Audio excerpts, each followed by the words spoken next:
Hello and welcome to our bite-sized sessions on useful models and concepts that could support your CIPS revision process. Today's session takes the form of an interview and we'll be exploring the term ESG and what it means to procurement and supply chain. ESG is a relatively modern concept. What's it all about? Yeah, thanks for asking that. You'll hear ESG mentioned in many circles amongst investors, and amongst procurement people, in amongst the day-to-day press. ESG and ESG principles focus on a number of wide business principles. So the ESG letters stand for environmental, social, and governance. And these form three sets of principles that anyone in business needs to take on board about the impact and the wider consequences of their actions and business activities.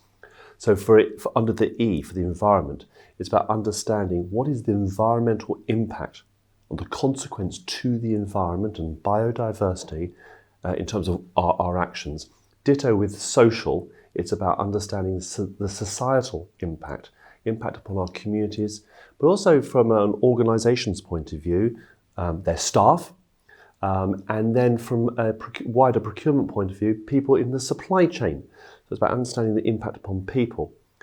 The governance is about procedures and policy and locking this into the rules and regulations of the way a business operates, and in particular around ethics. So now we have environmental, social and governance principles being the broader application and consequence of our business activities. So what's the difference between this and corporate social responsibility? Yeah, I mean, that is a really great question, and it's a question that a number of people will be asking because both are very broad and slightly difficult to pin down concepts, and they stem from the same origin.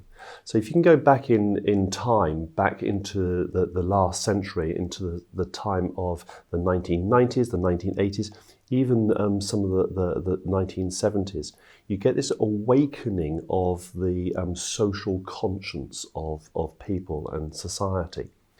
And in particular, that was expressed, you can see that in the environmental movement. First of course, it was called the Green Movement. It became far stronger in terms of the environmental movement. And as we moved in the turn of the century into the noughties, you had this stronger concept that organisations and corporates needed to start taking responsibility for their actions. So corporate social responsibility stems from this consciousness that all organisations need to be aware of the impact that they have on the world around them.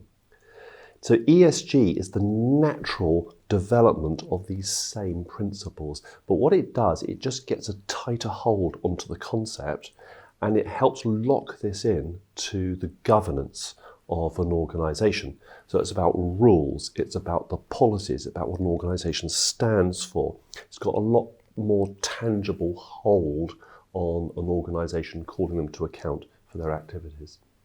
So how does this align to the triple bottom line? People, planet, profit. Yeah, well, the whole concept of a triple bottom line and people, planet, profit is a similar, it's an adjunct to corporate social responsibility. And that started really with John Elkington saying that the bottom line of an organisation, while it's important, needs to be considered in a broader context across the environment and society, forming the three Ps to make the triple bottom line. So it's a very similar concept, but we're taking this forward now and we're driving this into governance. And so we're saying the environment and society is important, and we're locking this into the way in which the organisation operates in its governance and its day-to-day functioning. What's any of this got to do with procurement? Yeah, okay, that's a really great question. First of all, procurement needs a good, long, hard look at itself. It is not simply a transactional process of I get an item for a price. There are far more significant consequences on any organisation of their procurement activities. An organisation sits in a supply chain. and the supply chain activities impact upon the workers in the supply chain, their livelihood, their day-to-day jobs. So as I'm procuring an item, one of my broader, more strategic considerations has to be not just what's the price, what's the commercials around the thing that we're buying, but what are the implications upon the environment, upon the carbon footprint of what we're buying, upon society, upon people's livelihoods and communities, and then in particular around the ethics of what we're buying and how we can actually format this into our policies, and so that everything that we're doing in our procurement activities is aligned to the principles about what we stand for as an organisation. And then there's a wider concept as well, and that's about brand, and it's about the reputation and the values that an organisation stands for. So procurement and just me forming a contract with a supplier has far broader implications and consequences, and could go as far as impacting upon the brand and the reputation and the perceived value of an organisation. And your recommendations for the CIPS learner?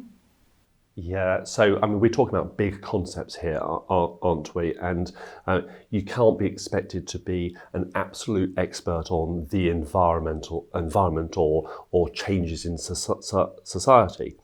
So it's about pinning down what ESG means in practical terms. And what I would do as a CIPS student is, first of all, I'd make sure I understood each of those three headings. So under environment, I'd be working through some specific examples about how procurement activities and awarding a contract has an impact upon the environment.